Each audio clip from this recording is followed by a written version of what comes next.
Don't go. No, not slowly, not idly, not in a minute. Stop right now, before you close your eyes again and the noise around you pulls you back into it. Please do one thing for me. Take a deep breath.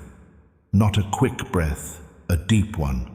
The kind that goes from your chest to your stomach. Hold it for a second, then slowly let go. Do you think something changed? There was a calm. It wasn't because the world changed.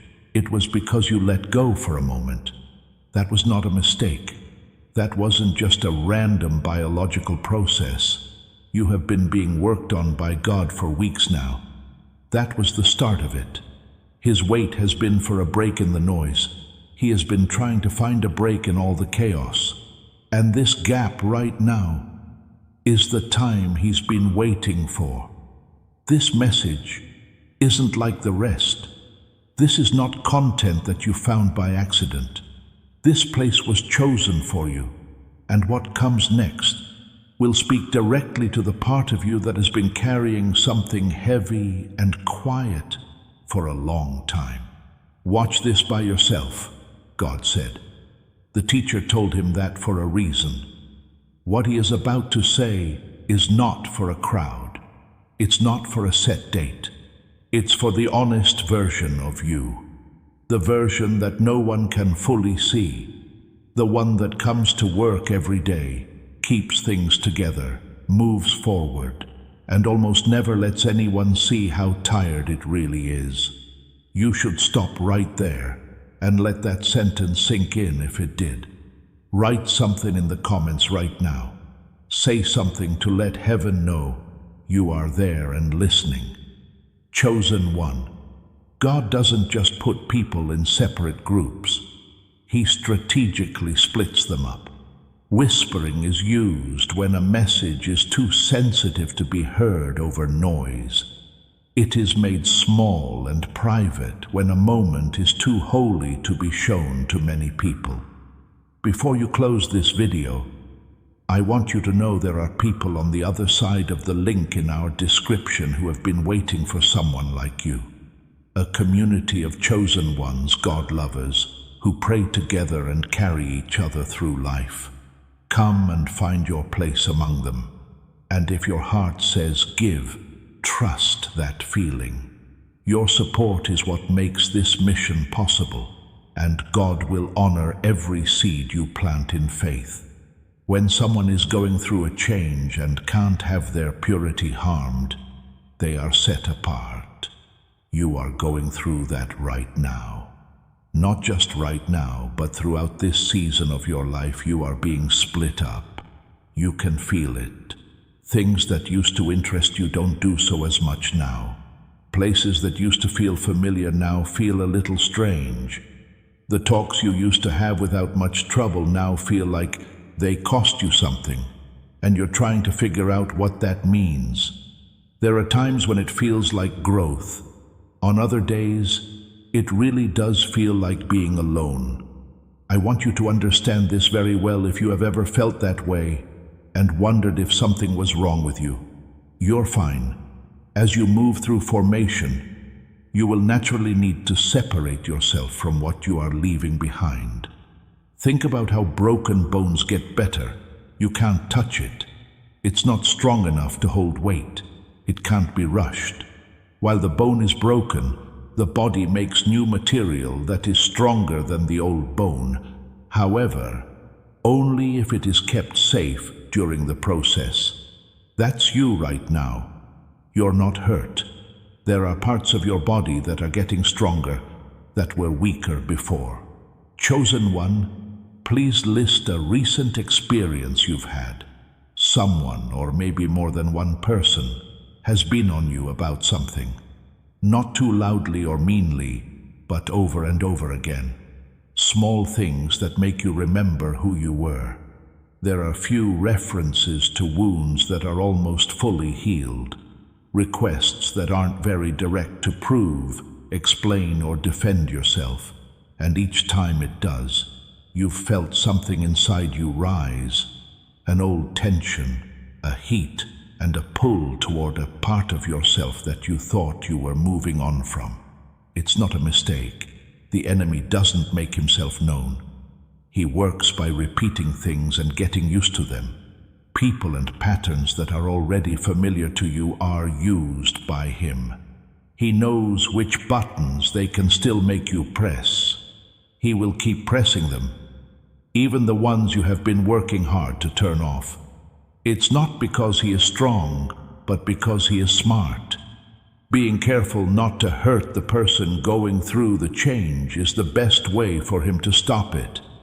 It's meant to make them act from their old selves before their new selves are fully stable. I'd like to ask you a nice question.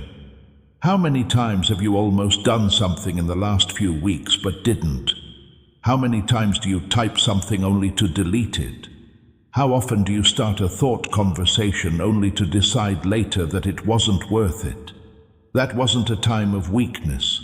You were able to use discernment at a level of maturity that you wouldn't have been able to do even a year ago. Something was kept safe every time you chose not to react. A door didn't open or close. There was a break in the cycle. A trap broke. Family. We pour everything into these videos because we believe in what God is doing through this community. We earn nothing from this channel.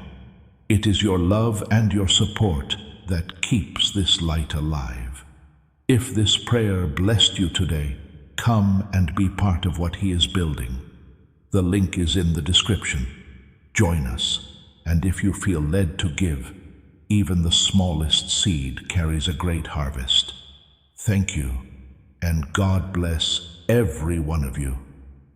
With your silence, you are breaking generations' habits. I want you to make this victory clear. Type, "The cycle stops with me" in the comments right now. You are spiritually sealing the doors you've closed and letting the enemy know that their traps no longer work on the new you by writing those words. Please click the like button if that speaks to you. Not only to back up this content, but also as a quiet way for you to let heaven know that you know what's been going on. Chosen one, God wants to talk to you about something that goes beyond what caused the problem. He wants you to stop being ashamed of something that is going on inside your mind and heart if you are quiet. Something is making you sad, and you might not even know the right word to describe it. It doesn't have to be a person. It may not even be a certain event. It's more like a copy of something. A version of a relationship that you really wished was different. Something about a situation that you kept thinking could get better. And because there has never been a safe place for things to fall apart, you have always been the one who holds them together. Managing your grief and keeping up with your work has been like a secret. Even though you've been feeling a little tender inside, God knows that He doesn't need you to be strong right now. You are not being watched to see how long you can keep it together. What He wants from you is both much easier and much harder than that. His message is that you should stop acting like nothing you've been through has changed you. It's because He wants you to let the tired part of you rest in His presence, instead of just going on to the next thing, because this is what happens when you don't stop to rest. The sadness doesn't go away. Changes happen. It turns into cynicism. It turns into emotional distance. It turns into a mild anger that you can't quite describe. And God doesn't want that to happen to you. Not this time of year. You shouldn't. Chosen one, when you're this close to what He's been making for you, I need to talk to you about being quiet. As of late, silence has been following you around, and I don't think you fully understand what it's doing to you yet.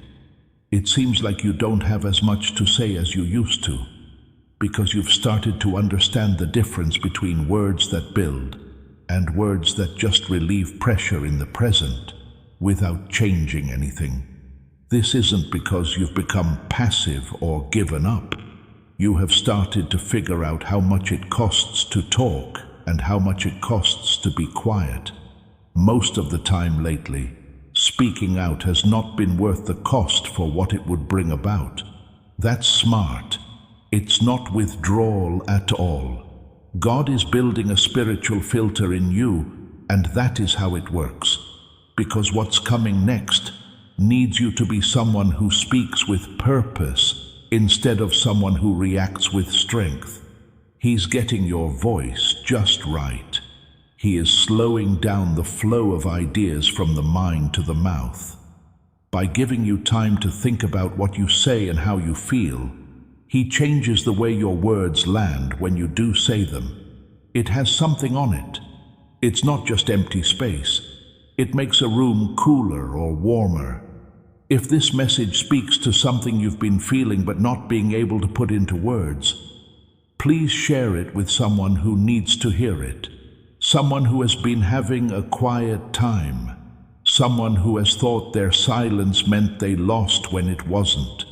They might have been waiting for this confirmation all along. Chosen one. God wants to tell you something very specific about the relationships you are going through right now.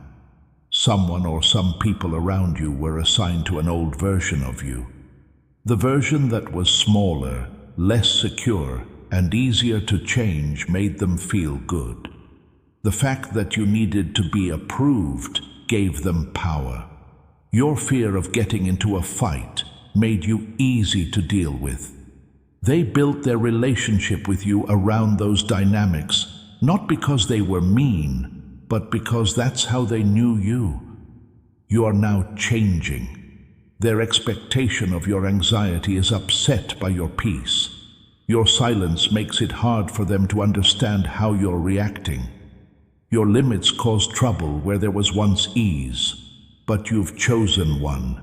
To make someone else feel better, you can't bring back to life something that God buried.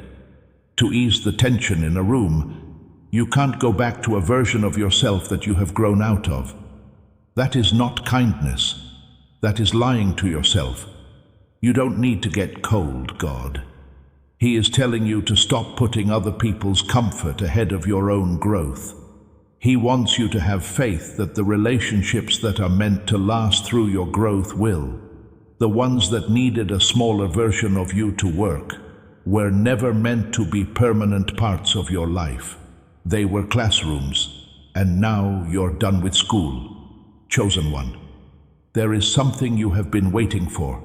That is, not impatiently or anxiously, but with a quiet, deep, long-lasting hope that can sometimes feel like uncertainty. You've been waiting for proof that the thing you've been believing for will finally show up in a way that you can point to. You want the work you've been doing quietly and consistently, often without anyone noticing, to finally pay off in a way that you can see. Chosen one, you did not find this video by chance. God placed you here, and just as He led you to this prayer, He may be leading you to something more, a family of believers who walk this journey together every single day. Visit our community through the link in the description, and if your heart is moved to sow a seed into this ministry, know that we receive it with gratitude and faith. God bless you, beloved.